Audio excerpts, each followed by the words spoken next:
सातवां घर ना शादी का है, स्टेटस का है और हमारे समाज में हमारे बंधन का है। बंधन का इसलिए क्योंकि यहाँ पे शनि जो है ना वो उचका होता ब्रो मैं तो आपके इस व्यू से बिल्कुल सहमत नहीं हूँ कि जो शनि यहाँ पे बंधन देता है इसलिए ये उचका है। यहाँ पे शनि उचका होता है तो बंधन देता है, बिल्कुल बेकार की बात है। थोड़ा सा डेप्थ में और इसको गूढ़ रहस्य को समझने की ज़रूरत है। 7th हाउस हमारे नेवल एरिया का से 5 इंची नीचे का एरिया होता है।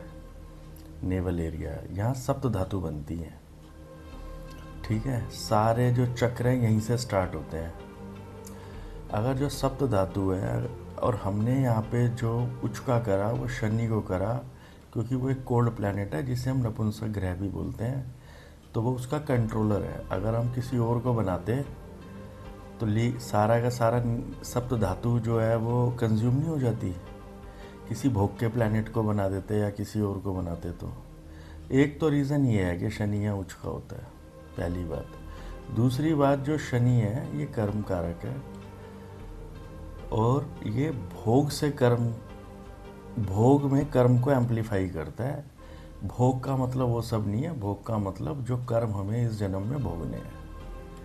तो भोग का प्लैनेट है शुक्र, कर्म का प्लैनेट है ये, इसलिए ये तुला में उचका होता है। वैसे ये कैसे करंट डराइव करता है इस पे मैं बोलूँ तो 1 घंटा लगेगा पूरा समझाने में कि कैसे शनि जो है वो शुक्र के भोग के प्लैनेट से भोग के प्लैनेट में एम्पलीफाई करता है भोग को। और ब्रो ये 10वें से 10वां, चौथे से चौथा है। It means, what does it mean? Astral word और फिजिकल वर्ड यहाँ मिल रहे हैं 7th हाउस में। तो इसको, इस चीज़ को सहने की एंड्योरेंस को कौन सा प्लैनेट संभाल सकता है? सैटर्न। आप छोड़ो, इतनी बात ही ठीक है, पर आपका लॉजिक गलत है। इतने से ही बात समझ आ गई होगी, आपको भी आ जाएगी और जो व्यूअर देखेंगे उन्हें भी समझ आ जाएगी लॉजिक किसका ठीक है। सर एक हाथ जोड़ के आपसे रिक्वेस्ट भी है बंधु कि आप, वीडियो आती है एजुकेशन कैटेगरी, तो जो एस्ट्रोलॉजी के सीरियस लोग हैं कम से कम उन्हें तो हम गाइड करें ना, थोड़ा बहुत जो हमें पता हो। ऐसे कुछ भी बोल देना तो नहीं बनेगी बात। तो आप थोड़ा सा इसमें ध्यान से बनाए ना।